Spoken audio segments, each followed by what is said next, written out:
लगभग हर बीमारी का जो मेन कारण होता है वो होता है पेट का साफ नहीं होना।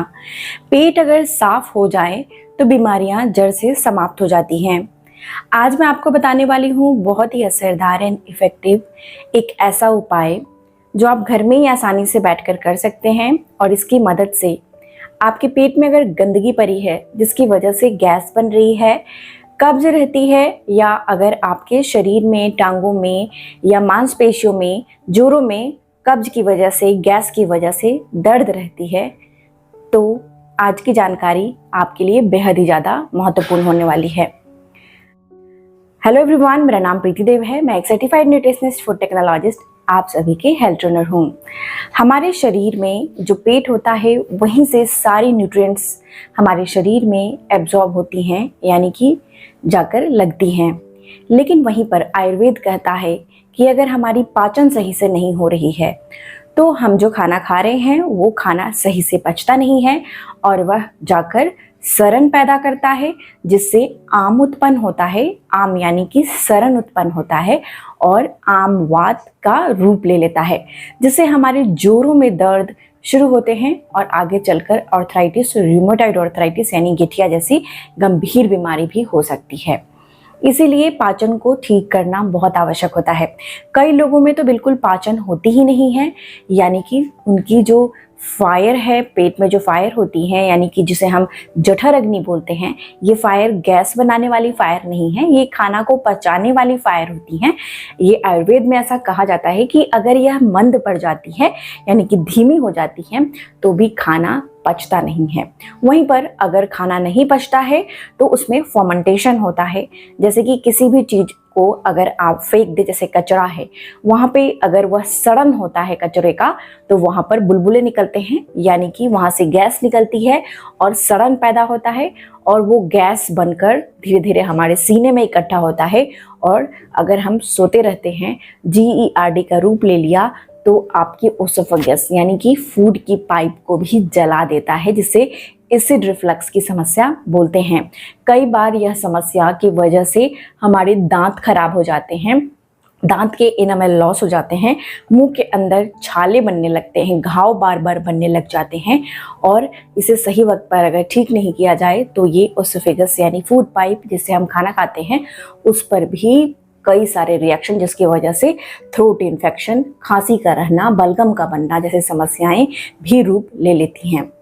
वहीं पर अगर गैस बहुत ज़्यादा बनता है तो इससे अगर सीने में अगर जाकर जमा हो जाए तो सुई जैसी, चुभने जैसी दर्द सीने में शुरू हो जाती हैं। और वही दर्द अगर कहीं भी पेट में जाकर इकट्ठा हो जाता है तो सुई चुभन जैसी रुक रुक कर चुभने वाली दर्द होती हैं। तो आपको क्या करना है, इसे जड़ से समाप्त करना है। कुछ चीज़ों का ध्यान रखना है, जैसे कि आप चिकनाई वाली चीज़ों का प्रयोग करेंगे, लेकिन चिकनाई वाली चीज़ जैसे कि घी हो गई, तेल हो गई, ये सब बहुत महत्वपूर्ण होती हैं पेट को साफ करने के लिए। लेकिन वहीं पर अगर चिकनाई को हम फ्राई कर देते हैं, यानी गर्म करके उसमें फ्राई वाली चीज़ें अगर खाना शुरू करते हैं, तो वो चिकनाई हमारे लिए बहुत ज़्यादा जहर बन जाती है और वो पेट के पाचन को खराब करती है। तो चिकनाई में आपको क्या खाना शुरू करना है, तो आप घी खाना शुरू करिए। घी को आपको कैसे खाना है, कच्चा खाना है। एक दिन में छोटे चम्मच से, यानी जो छोटी चम्मच आती है जिसे हम टी स्पून बोलते हैं, उससे आधा चम्मच, जिसे हम हाफ टी स्पून बोलते हैं, घी हमें खाने के साथ लेनी चाहिए। बहुत ज़्यादा रूखी रूखी चीज़ें खाने की वजह से भी ये समस्या उत्पन्न होती हैं। जैसे कि अगर हम बहुत ज़्यादा रूखी चीज़ें जैसे ड्राई फ्रूट्स खा लेंगे, ड्राई नट्स खा लिया है ना, ये सब चीज़ें अगर हमने खा लिया तो उसमें से अभी क्या होता है ना कि उसकी तेल निकाल ली जाती है, एसेंशियल ऑयल निकाल ली जाती है, तो वो रूखी रह जाती हैं। तो उसकी वजह से वो हमारे शरीर के अंदर रूखापन करती हैं। कोई भी चीज़ अगर हम बिल्कुल ही रूखा खाना शुरू करें, घी बिना लगाए रोटी खाने लगें, ये डर से कि मोटापा आ जाएगा, तो ऐसा आपको नहीं करना है। जैसे आपको घी लगाकर एक वक्त अगर आप खा लेते हैं तो आपको कोई नुकसान नहीं करता है। वहीं पर अगर उसे तवे पे लगा के पराठा बनाते हैं तब यह नुकसान कर सकता है। कैसे ये फायदा करता है, तो ये क्या करता है कि जैसे ही हमारे आंत में जो मल निकलते हैं, वहाँ पर मल को निकलने के लिए चिकनाई चाहिए होती हैं। चिकनाई वहाँ पर अगर रहती है, जैसे कि घी हो गई और भी मैं बताऊंगी क्या चीज़ें, तो उसे आराम से फिसल कर वो बाहर निकल जाता है, जिससे कब्ज और कॉन्स्टिपेशन की समस्या नहीं आती है। जैतून का तेल, जिसे हम ऑलिव ऑयल बोलते हैं, जैतून का तेल कच्चा खाने के लिए है। इसे अगर आप पका कर इसमें खाना बनाकर खा रहे हैं तो ये आपके लिए फ़ायदेमंद नहीं है। एक दिन में 1 छोटा चम्मच जैतून का तेल आप ले सकते हैं कच्चा। कैसे इसे लेना है, तो आप जब भी सैलड बनाते हैं, यानी सब्जियां वगैरह जो होता है ना, प्याज, कुकुम्बर, जैसे गाजर, रेडिश मूली, ये सब चीज़ें खाते हैं ना, बीटरूट जैसे चुकंदर, ये सब चीज़ें खाते हैं, इसका सैलड बनाते हैं, तो उसके ऊपर 1 छोटा चम्मच आप इस तेल को डाल दीजिए। कच्चा ही डालिए और उसके बाद आपको लेना है ये जैतून के तेल को, जिसे हम ऑलिव ऑयल बोलते हैं। तो ये भी आपके पेट के अंदर चिकनाई का काम करता है। या तो आप ऑलिव ऑयल का प्रयोग करिए या तो घी का प्रयोग करिए, दोनों ही आपके लिए फ़ायदेमंद है। सरसों तेल का भी प्रयोग आप कर सकते हैं। इसीलिए जब भी भूजा खाया जाता है, भूजा यानी कि सूखा हुआ भूजा जो हम बनाकर खाते हैं, जैसे चूरे को हल्का सा रोस्ट करके, चना को रोस्ट करके खाते हैं, तो उसमें भी हम सरसों का तेल डालकर खाते हैं, जिससे बहुत ज़्यादा शरीर को ये रूखापन नहीं देता है। तो इसलिए सबसे पहली चीज़ चिकनाई खाइए, हेल्दी चिकनाई खाना शुरू करिए। दूसरा जो आपको काम करना है वो करना है कि खाना स्किप करना बंद कर दीजिए। यानी कि खाना स्किप यानी कि सुबह का ब्रेकफास्ट नहीं ले रहे हैं, नाश्ता नहीं ले रहे, ये सोचकर कि मोटापा बढ़ जाएगा, तो ऐसा नहीं करना है। 4-5 रोटियां नहीं खाइए, लेकिन 1 रोटी या 2 रोटी जरूर खाइए।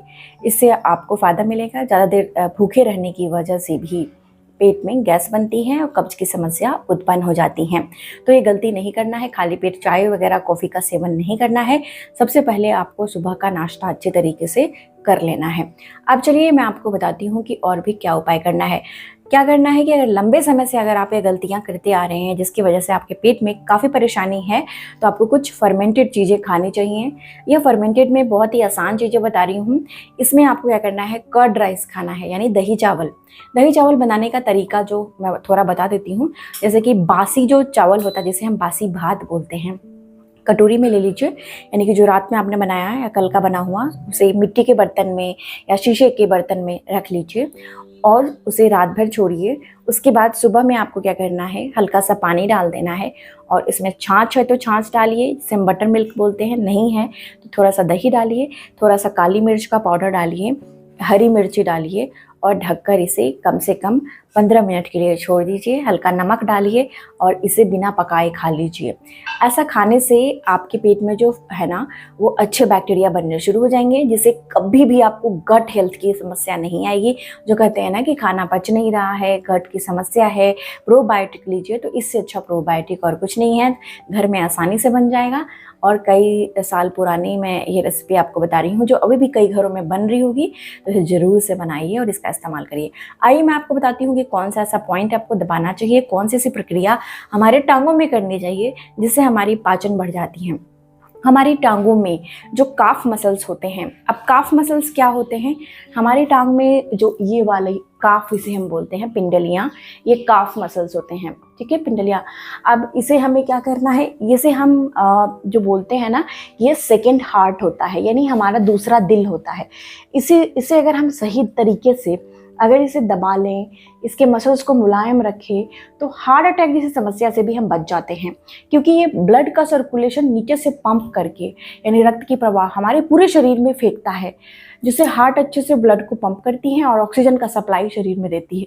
अगर ये सही ढंग से काम नहीं कर रहा है, तो इसकी वजह से भी ये जो तकलीफ़ें हैं, पेट में पाचन नहीं होना, पेट में पाचन भी तभी होती है जब ऑक्सीजन वहाँ पर पहुँचता है। तो ऑक्सीजन को पहुँचाने के लिए आपको क्या करना है, काफ मसल्स को अच्छे से दबाना है।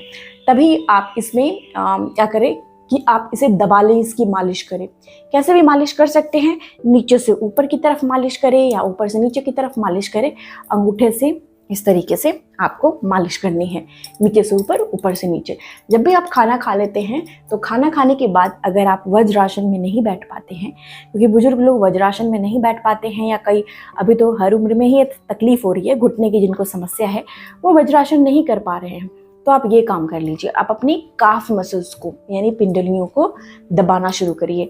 जब भी हम वज्रासन में बैठते हैं तो भी हमारी काफ मसल्स यानी पिंडलियां ही दबती हैं, जिससे रक्त का संचार अच्छे से होता है।